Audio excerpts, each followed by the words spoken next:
முதலில் திரு தமிழ்மணி உங்களிடமிருந்து ஆரம்பிக்கிறேன். திமுக தனித்து போட்டி அரசியல் களத்தில் எப்படி எதிரொலிக்கும்? ஏன்னா இந்த ஆட்சி அமைந்ததிலிருந்தே இது தொடர்பான விவாதங்கள், கருத்து விமர்சனங்கள் தொடர்கிறது நம்ம பார்க்குறோம். குறிப்பாக திமுக கூட்டணியில் இருந்த கட்சிகள் தாவேகாவிடம் சென்று விட்டன. காங்கிரஸ் சொல்லாமல் சென்று விட்டது. மற்ற கட்சிகள் நாங்கள் சொல்லிதான் சென்றார்கள் அல்லது அவர்களாக சென்றார்கள். அந்த விவாதம் ஒருபுறம் போய்கொண்டிருக்கிறது. இந்த சூழலில் ஆராசாவோட அவங்களுடைய முன்னாள் அமைச்சர் திருமண நிகழ்வில் பேசிய பேச்சுக்கள், அது தொடர்பாக நிறையா கருத்துக்கள் தொடர்வதை நம்ம பார்க்குறோம். எப்படி பார்க்குறீங்க தமிழ்மணி? சார், தேர்தல் 26 அசெம்பிளி தேர்தலுக்கு ஒரு 4 மாதங்களுக்கு முன்னால் திரு ஸ்டாலின் சொன்னார், கூட்டணி தான் எங்கள் பலம். எல்லா பத்திரிகையிலையும் வந்துச்சு. இதை என் கண்ணில் மட்டும் பட்டுச்சுன்னு தவறல்ல, நான் அதை ஏற்றுக்கிறேன். இது பார்ட் 2 திரு ஸ்டாலின் பேசுகிறது. பார்ட் 1ல் எனக்கு நேரடி தொடர்பு இருக்குது. 1976-77 அப்போ எமர்ஜென்சி பல்வேறு விதங்களில் திமுக காங்கிரஸால் பாதிக்கப்பட்டிருக்கு. அவரை தவிர எல்லாரையும் ஜெயிலில் வச்சாச்சு, கலைஞரை தவிர. அப்போ மதுராந்தகம் ஆறுமுகம் கிட்டத்தட்ட செங்கல்பட்டு 3-4 டிஸ்ட்ரிக்ட் ஒன்றா இருந்த அவர் ஒரு முடிசூடா மன்னனாக இருந்தார், மாவட்ட செயலாளர், சீனியர் மேன். அவரையும் வச்சு அரெஸ்ட் பண்ணி வச்சுட்டாங்க மிஸ்ஸாவில். எதிரே பார்க்கல அவர், அப்படியே ஒரு ராத்திரியில் தலைவர். ஏதோ ஒரு சூழ்நிலையில் ஒரு வாரம் ஒரு பரோல் கேட்டு வாங்கிக்கிட்டு வந்தார். மதுராந்தகத்தில் உட்காந்து கலைஞரை கொஞ்சம் அருவருக்கத்தக்க ஆபாசமான மொழிகளில் திட்டுறார். இந்த ஆளால் தான் என்ன ஜெயிலில் வச்சாங்க. அவர் தலைவர், கலைஞர் தலைவர் திமுக, இவரும் திமுகவில் இருக்கார். ஒரு வாரம் பரோலில் வந்திருக்கார். ஏதோ ஒரு ஹெல்த் கிரவுண்டு ஏதோ காமிச்சு கட்சிக்காரன் உள்ளே வந்து அடிச்சிட்டான். மதுராந்தகம் எல்லாம் ஆன் ரெக்கார்டு. நான் எதுவும் உங்களுக்கு கிசு கதையெல்லாம் எனக்கு பிடிக்கவே பிடிக்காது. அப்போ டிஆர் பாலு வீட்டு கல்யாணம் ஒன்று, அதுக்கு தவிர்க்க கலைஞரை தலைமை தாங்கிறாரு, கல்யாணம் நடத்தி வைக்கிறாரு. இவர் வந்துட்டார். மதுராந்தக ஆர்வம் வந்துட்டார். இவர் கண்ணில் படாமல் ஒதுங்கி ஒதுங்கி ஒதுங்கி ஒதுங்கி ஒழிகிறார். கலைஞர் கண்ணில் படாமல் ஒழிகிறார். கலைஞரை பேச சொன்னாங்க. பேசுகிறாரு, நான் ஆறுமுகத்தை மாறுமுகமாக பார்க்க மாட்டேன், ஆறுமுகமாகத்தான் பார்ப்பேன். ஸ்டேட்மெண்ட் 1. ஸ்டேட்மெண்ட் 2, பிரசவ வேதனையின் போது ஒரு பெண் தன் கணவனை இவனால் தான் இந்த வழி என்று திட்டுவது இயல்பு. ஆனால் இன்னொரு உறவு வேண்டாம் என்றோ இன்னொரு குழந்தை வேண்டாம் என்றோ அவள் விட்டுவிட மாட்டாள். இன்னொரு கணவனை திரும்பவும் தேடி வருவாள், உறவு கொள்வாள், இன்னொரு குழந்தையும் பெற்றுக்கொள்வாள். அதை போலத்தான் அவர் என்னை திட்டியது. அவருக்கு வேதனை வருகிற போது திட்ட நான் இருக்கிறேன் என்கிற மகிழ்ச்சி எனக்கு இருக்கிறது. அதனால்தான் நான் சொல்லுகிறேன், திரு ஆறுமுகத்தை ஆறுமுகமாக பார்க்கிறேன், மாறுமுகமாக பார்க்கவில்லை. இது அந்த காலத்தில் ஓகோன்னு இருந்து 50 வருடம் ஆகிவிட்டது. அதை மாதிரி இப்போ இந்த பிரசவ வழியில் ஆராசாவோ ஸ்டாலினோ இப்படி கருத்து தெரிவிக்கலாமே தவிர இவர்களுக்கு வேறு வழியே இல்லை. தனியாரெலாம் நின்று திமுக அதிமுக ரெண்டுமே தனியாக நின்று ஆட்சி அமைக்கிற என்னுடைய கருத்தில் நிச்சயமாக இல்லை. அது அவங்க 2 பேருக்கும் தெரிஞ்சிருக்குது. இதில் இன்னொன்று இருக்குது. இந்திரா காந்தி அவ்வளோ தூரம் பேசினார் கலைஞர்.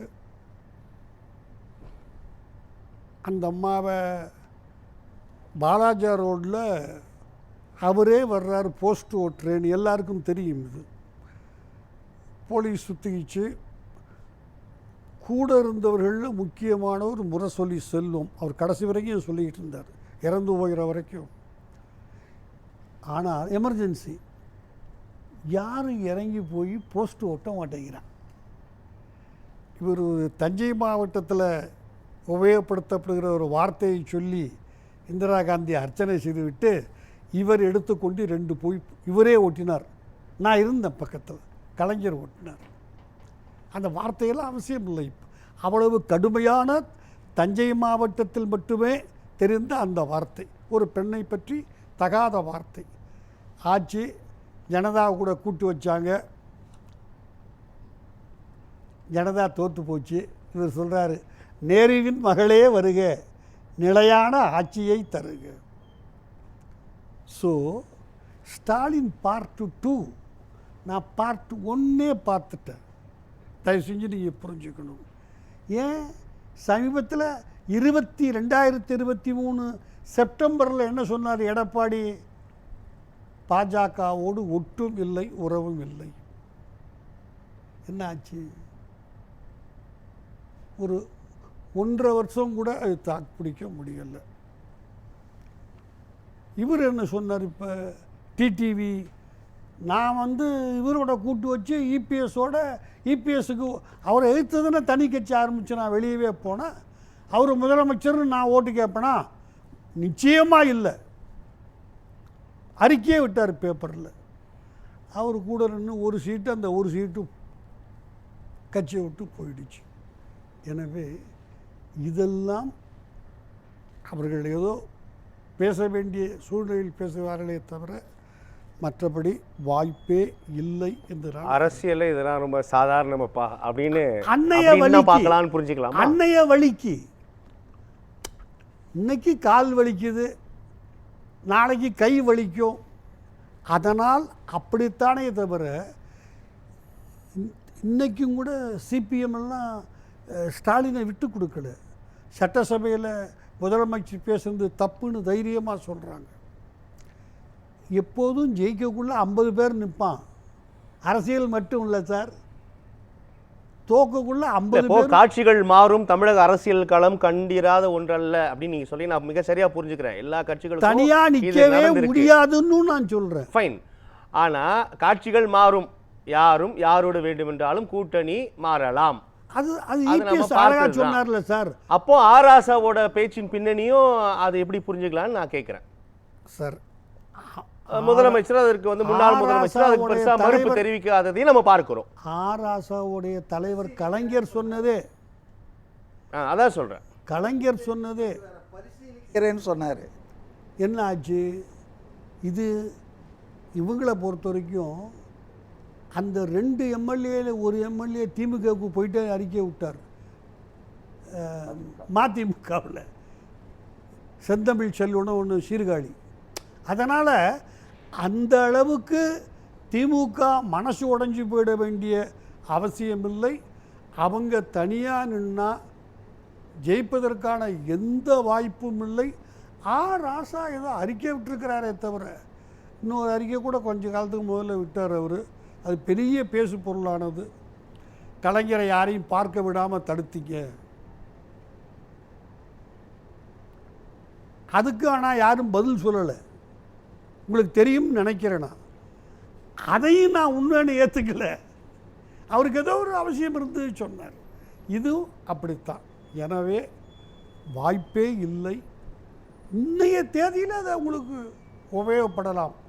அதை தவிர ஆராசாவோட பேச்சு நம்ம இப்போ எடுத்து பேசுகிறோம். இருந்தாலும் இந்த தேர்தல் முடிவுகளுக்கு பிறகு ஓவராலாகவே இந்த கருத்து திமுக கூடாரத்தில் நம்ம ஒழிப்பதை நம்மளால் அறிந்து கொள்ள முடிகிறது. கூட்டணி வேண்டாம், இவர்களோடு இனி வேண்டவே வேண்டாம் என்ற குரல்கள்லாம் நமக்கு தகவல்களாக கிடைக்கப்படுது. அரசியலே நம்ம எப்படி புரிஞ்சுக்கலாம்? அரசியலே வேண்டாம்னு சொல்லி ஒதுங்கிக்கிட்டாங்கன்னா என்னால் அதை புரிஞ்சுக்க முடியுது. தப்பு கிடையாது. கூட்டணி வேண்டாம்னா அந்த அளவுக்கு திமுகவுக்கு ஆதரவு இருக்கிறதாக, அதிமுகவுக்கும் ஆதரவு இருக்கிறதாக இப்போ எலெக்ஷனில் நிற்கலாமான்னா முன்னும் முடிவு பண்ணலேங்கிறாரு திருச்சியில். அப்படிங்கக்குள்ள அவர் சொல்கிறாரு நான் மக்கள் மனதில் இருக்கிறேன். திருச்சியில் நிற்பீங்களா இன்னும் முடிவு செய்யலை. அவரே இன்னும் எப்படி டைலமாவில் இருக்கார். தவறல்ல, ஒரு அரசியல்வாதி அசம்பிளிக்கு போகணும்னு நினைக்கிறது இயல்பு. பட் ராசாவும் தப்பு, ஸ்டாலின் அதை ஆதரித்து பேசியிருந்தால் தப்பு. தனித்து போட்டி என்றால் அவர்கள் டெபாசிட் வாங்கிறது கூட இன்னைய தேதியில் கஷ்டம். அப்படிதான் அதை புரிஞ்சுக்கணும். தனித்து போட்டி என்பது வாய்ப்பே இல்லை. நிக்கலாம். ஒருவேளை அதை நோக்கி நகர்ந்தால் அது ஒரு பெரிய நிக்கலாம் சார். சறுக்களை உண்டாக்கும் சொல்றீங்க சார். அவங்க அழிவை நோக்கி அவங்களே நடந்து போகிறாங்க, அவ்வளவுதான். வேற என்ன ஒன்றும் நிற்கக்கூடாதுன்ட்டு யார் சொன்னா சார்? பத்மராஜன் ஒருத்தர் தமிழ்நாட்டில் தேர்தல் மன்னன், அவர் சொல்கிறாரு, ஒவ்வொரு தடவை நான் தேர்தலில் நாமினேஷன் போடுறப்பையும் எப்பா முருகா நான் ஜெயிச்சிடக்கூடாதுறான்னு கடவுளை வேண்டிக்கிட்டு தான் போடுவேன், நாமினேஷன் போடுவேன். ஜனநாயகம் எவ்வளவு கேவலமாக இருக்குங்கிறது பத்மராஜன்கிட்ட தான் பார்த்து நம்ம கற்றுக்கணும். எனவே தனியாக நிற்கலாம். என்ன நடக்குங்கிறது எல்லாருக்கும் தெரிஞ்சது, எனக்கு தெரிஞ்சது இதுதான். நல்ல நம்ம தொடர்ந்து பேச. திமுக பலம் பெறும் 47, 67 இரண்டிலுமே அந்த ஒரு விஷயம் அதிகமாக வாக்களித்திருக்கிறார்கள். பார்வை எப்படி பாருங்க சார்? நான் அப்படி கருதலை, அது தவறுன்னு நான் நினைக்கிறேன். ஒரு மிக முக்கியமான கருத்தை நான் சொல்லணும் இதில். ஏன்னா தனித்து போட்டிங்கிறது வெரி இம்பார்ட்டண்ட் இஷ்யூ. அதில் இந்த இடைத்தேர்தல்கள் நெருங்கிக்கிட்டு இருக்கிறதாக தெரியுது. ஏற்பாடு பண்ணு, அதை ரெடி பண்ணி, இதை ரெடி பண்ணு. அதனால் நாளைக்கு என்ன வேணால் நடக்கலாம். வந்துச்சுன்னால் திமுக மன்னிச்சுக்க, அண்ணா திமுக தான் ஜெயித்த தொகுதிகளில் திருப்பி ஜெயிக்கலைன்னால் ஒரு கேண்டிடேட்டை போட்டு ரிசன்மெண்ட்டு தாவேக்காவுக்கு போயிட்டாங்க இல்லையா, அதில் திருப்பி அதிமுக ஒரு கேண்டிடேட்டை போட்டு ஜெயிக்கலேன்னு சொன்னால் அதிமுகவுக்கு எதிர்காலம் இல்லை. தப்பாக இருந்தால் மன்னிச்சுக்கணும், ஒன்றும் பண்ண முடியாது. திமுகவும் ஒன்றும் பெட்ரு பொசிஷனில் இல்லை. அவர் நான் கன்சிடர் பண்ணுறேன்னு சொல்கிறாருல, திருச்சி கிழக்கில் திரு ஸ்டாலின், அந்த கட்சியினுடைய தலைவர், இவர் போய் நின்று தனியாக இந்த எந்த கட்சியும் இல்லாமல் கிழக்கில் சூரியன் அஸ்தமிக்கும், திருச்சி கிழக்கில். அதுவும் அநேகமாக திமுக அதுக்கு பிறகு மேலே வர்றதுங்கிறது வாய்ப்பு இல்லை. நம்பர் 3, இந்த 5 ஆண்டு காலம் தாவேகா ஆட்சியை முழுமையாக நடத்திவிடுமானால் திமுக அதிமுக எதிர்க்கட்சியாக இருந்து தொடர்ந்து மக்களை தாங்கூட வச்சுக்கிட்டு இருக்கிறதுங்கிறது என்னை பொறுத்த வரைக்கும் வாய்ப்பே இல்லை. ஒன்றே ஒன்று, 2 திமுக அதிமுக ஒன்றா சேர்ந்து இனிமேல் நம்ம திருந்திடுவோம், இந்த ஒரு சின்ன கட்சி அந்த கட்சி இந்த கட்சிலாம் வச்சுக்கிட்டா ஜெயிக்கிற வரைக்கும் நம்ம கூட இருப்பாங்க. நடந்துருச்சு. இப்போ தோற்ற பிறகு அவங்க தனியாக போயிட்டாங்க. இதுதான் நடக்கும். அந்த 2 கட்சிக்குள்ளே நான் பல டிபேட்டில் இங்கேயே 3 தடவை சொல்லியிருக்கேன். அது எந்த வித்தியாசமும் அவங்களுக்குள்ள கிடையாது. இந்த 6 வித்தியாசங்கள் ஏதாவது ஒன்று சொல்லுங்கள் திமுகவுக்கும் அதிமுகவுக்கும். ஏதோ அவங்க தெய்வத்துக்கு ஒத்துக்கிட்டாங்க இல்லைன்னு இருந்துச்சு. அதுவும் இப்போ வைகுண்ட ஏகாதசி கொண்டாடலாம், முருகன் தமிழ் கடவுள் கொண்டாடலாம், போகலாம் கோயிலுக்குன்னு திமுக ஏற்றுக்குச்சு. எனவே அவங்க 2 பேரும் ஒன்றா நின்னால் தவிர தனியாக நின்னாங்கன்னா 2 பேரும் தனித்தனியாக 2 கட்சியும் அழிஞ்சு போயிடும்.